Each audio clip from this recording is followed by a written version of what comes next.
This is the VOA Special English Health Report.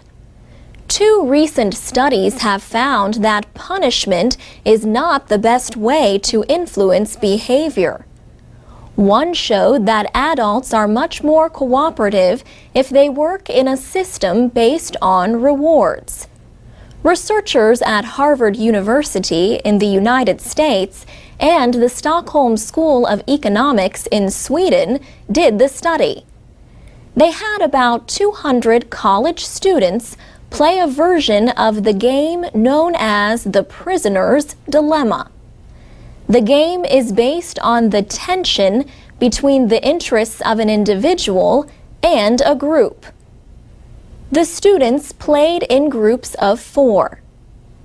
Each player could win points for the group, so they would all gain equally.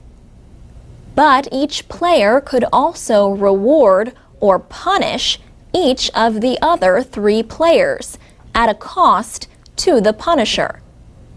Harvard researcher David Rand says the most successful behavior proved to be cooperation. The groups that rewarded it the most earned about twice as much in the game as the groups that rewarded it the least.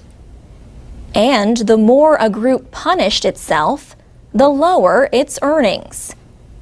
The group with the most punishment earned 25% less than the group with the least punishment.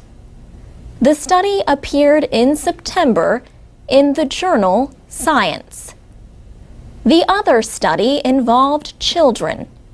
It was presented in September in California at a conference on violence and abuse. Researchers used intelligence tests given to 2 groups. More than 800 children were ages 2 to 4 the first time they were tested.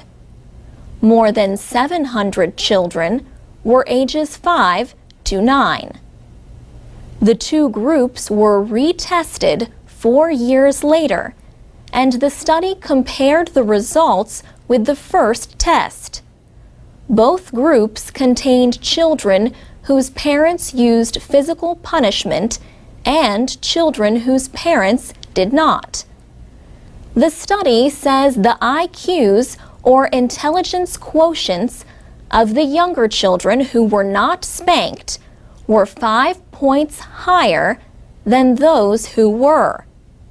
In the older group, the difference was almost 3 points.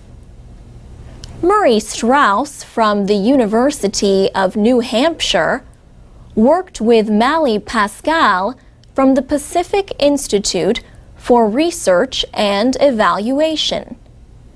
Professor Strauss has written extensively about physical punishment of children. He says the more they are spanked, the slower their mental development. He also looked at average IQs in other nations and found them lower where spanking was more common. What do you think are the best ways to correct misbehavior? Share your comments at voaspecialenglish.com. And that's the VOA Special English Health Report.